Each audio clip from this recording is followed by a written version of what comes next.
The Scarlet Letter by Nathaniel Hawthorne. Chapter 21. The New England Holiday. Betimes in the morning of the day on which the new governor was to receive his office at the hands of the people, Hester Prynne and little Pearl came into the marketplace. It was already thronged with the craftsmen and other plebeian inhabitants of the town, in considerable numbers, among whom likewise were many rough figures, whose attire of deerskins marked them as belonging to some of the forest settlements, which surrounded the little metropolis of the colony.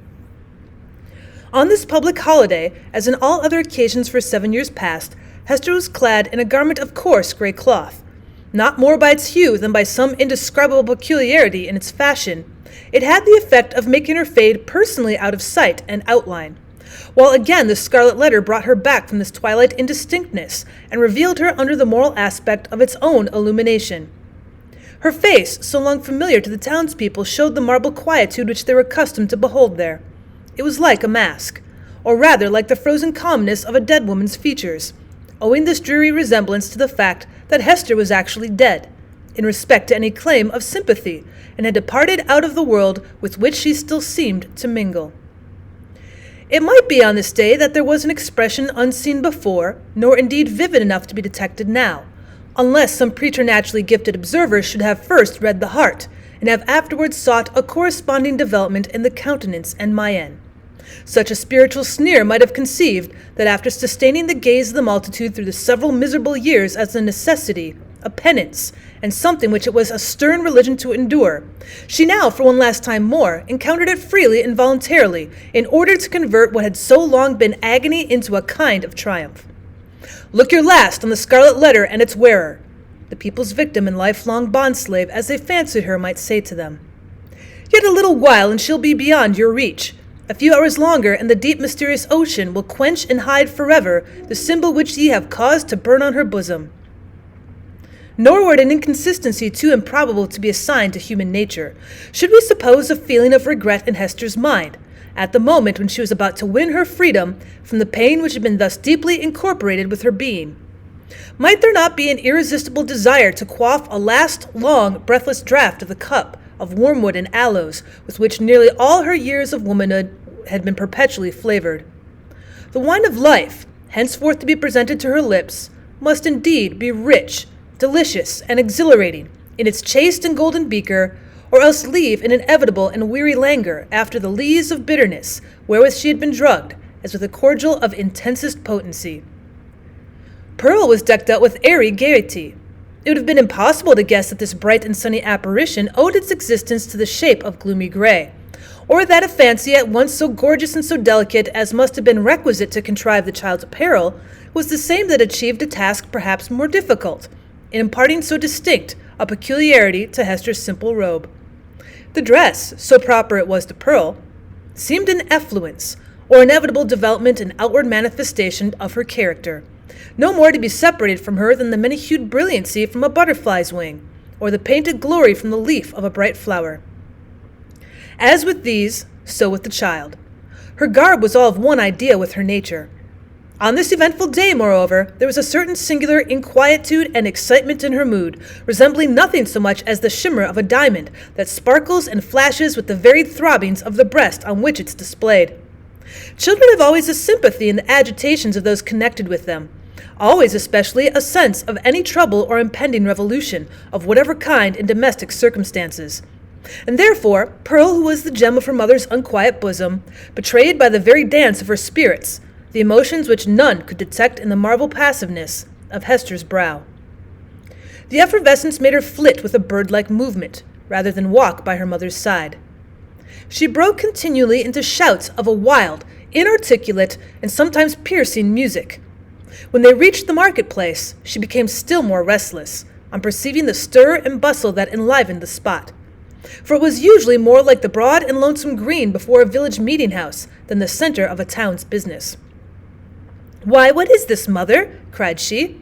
"Wherefore have all the people left their work today? Is it a play day for the whole world? See, there's the blacksmith. He has washed his sooty face and put on his Sabbath-day clothes, and looks as if he'd be gladly merry, or if any kind of body could only teach him how. And there's Master Brackett, the old jailer, nodding and smiling at me. Why does he do so, mother?" "He remembers thee a little babe, my child," answered Hester.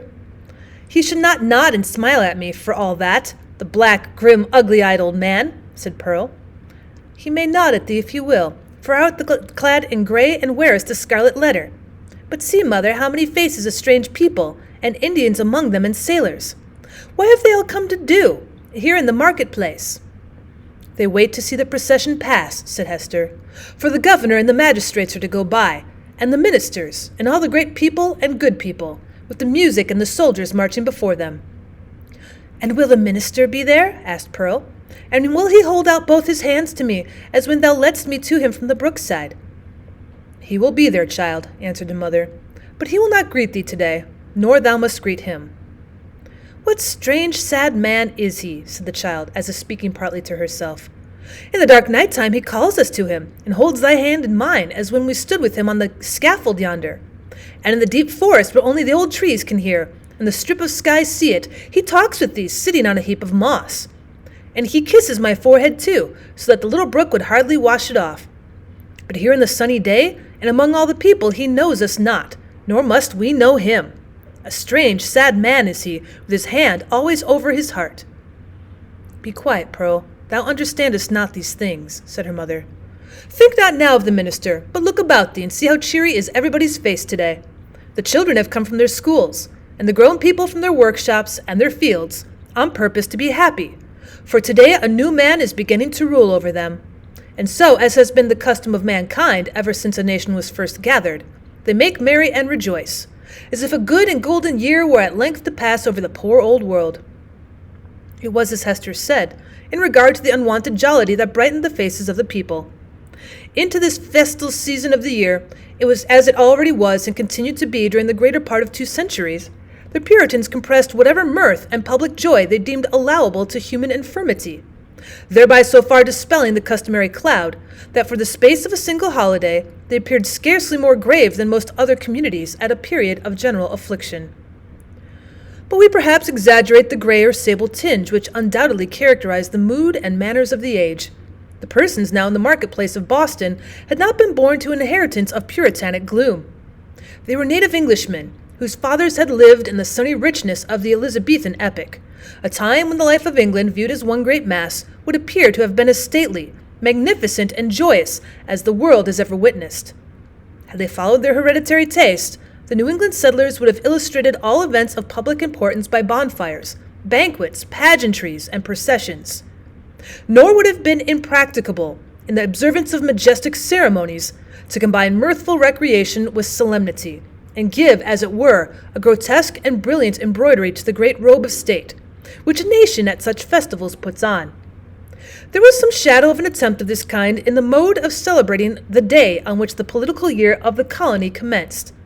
The dim reflection of a remembered splendor, a colorous and manifold diluted repetition of what they beheld in proud old London, we will not say at a royal coronation, but at a Lord Mayor's show, might be traced in the customs which our forefathers instituted with reference to the annual installation of magistrates. The fathers and founders of the Commonwealth, the statesman, the priest, and the soldier, seemed it a duty then to assume the outward state and majesty, which, in accordance with the antique style, was looked upon as the proper garb of public and social eminence. All came forth to move in procession before the people's eye, and thus impart a needed dignity to the simple framework of a government so newly constructed. Then, too, the people were countenanced, if not encouraged, in relaxing the severe and close application to their various modes of rugged industry, which at all other times seemed of the same piece and material with their religion. Here, it is true, were none of the appliances which popular merriment would so readily have found in the England of Elizabeth's time, or that of James. No rude shows of a theatrical kind, no minstrel with his harp and legendary ballad, nor gleeman with an ape dancing to his music, no juggler with his tricks of mimic witchcraft, no merry Andrew to stir up the multitude with jests, perhaps 100 years old, but still effective by their appeals to the very broadest sources of mirthful sympathy. All such professors of the several branches of jocularity would have been sternly repressed, not only by the rigid discipline of law, but by the general sentiment which give law its vitality. Not the less, however, the great honest face of the people smiled, grimly perhaps, but widely too. Nor were sports wanting such as the colonists had witnessed and shared in long ago at the country fairs and on the village greens of England, and which it was thought well to keep alive on this new soil, for the sake of the courage and manliness that were essential in them. Wrestling matches in the different fashions of Cornwall and Devonshire were seen here and there about the marketplace. In one corner there was a friendly bout at quarterstaff, and, what attracted most interest of all, on the platform of the pillory, already so noted in our pages, 2 masters of defense were commencing an exhibition with the buckler and broadsword. But, much to the disappointment of the crowd, this latter business was broken off by the interposition of the town beadle, who had no idea of permitting the majesty of the law to be violated by such an abuse of one of its consecrated places. It may not be too much to affirm on the whole, the people being then in the first stages of joyless deportment, and the offspring of sires who had known how to be merry in their day, that they would compare favorably in point of holiday keeping with their descendants, even at so long an interval as ourselves. Their immediate posterity, the generation next to the early emigrants, wore the blackest shade of Puritanism, and so darkened the national visage with it that all the subsequent years have not sufficed to clear it up. We have yet to learn again the forgotten art of gaiety. The picture of human life in the marketplace, though its general tint was the sad gray, brown or black of the English emigrants, was yet enlivened by some diversity of hue. A party of Indians, in their savage finery of curiously embroidered deerskin robes, wampum belts, and red and yellow ochre, and feathers, and armed with the bow and arrow and stone-headed spear, stood apart with countenances of inflexible gravity, beyond what even the Puritan aspect could attain. Nor, wild as were these painted barbarians, were they the wildest feature of the scene. This distinction could be more justly claimed by some of the mariners, a part of the crew of the vessel from the Spanish Main, who had come ashore to see the humors of election day. They were rough-looking desperadoes with sun-blackened faces and an immensity of beard. Their wide, short trousers were confined about the waist by belts often clasped by a rough plate of gold, and sustaining always a long knife, and in some instances a sword.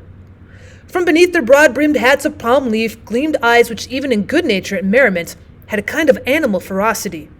They transgressed without fear or scruple the rules of behavior that were binding on all others, smoking tobacco under the beadle's very nose, although each whiff would have cost a townsman a shilling, and quaffing at their pleasure draughts of wine or aqua vitae from pocket flasks, which they freely tendered to the gaping crowd around them.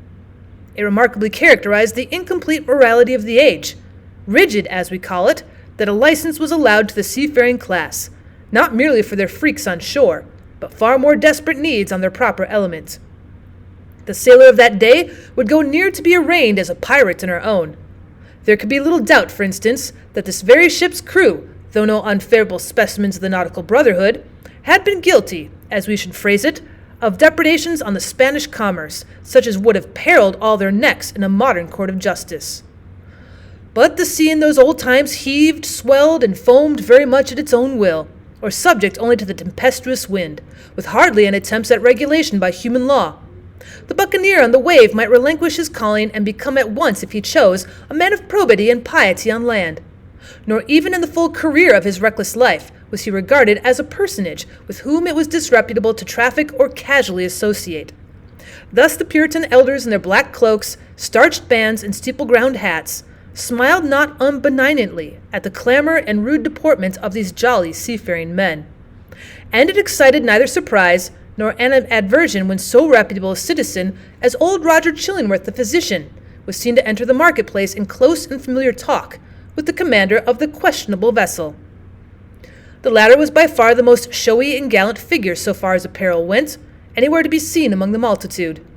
He wore a profusion of ribbons on his garment, and gold lace on his hat, which was also encircled by a gold chain and surmounted with a feather. There was a sword at his side, and a sword cut on his forehead, which by the arrangement of his hair he seemed anxious rather to display than hide. A landsman could hardly have worn this garb and shown this face, and worn and shown them both with such a galliard air, without undergoing stern question before a magistrate, and probably incurring a fine or imprisonment, or perhaps an exhibition in the stocks. As regarded the shipmaster, however, all was looked upon as pertaining to the character as to a fish his glistening scales. After parting from the physician, the commander of the Bristol ship strolled idly through the marketplace, until happening to approach the spot where Hester Prynne was standing, he appeared to recognize and did not hesitate to address her. As was usually the case wherever Hester stood, a small vacant area, a sort of magic circle, had formed itself about her, into which, though the people were elbowing one another at a little distance, none ventured or felt disposed to intrude.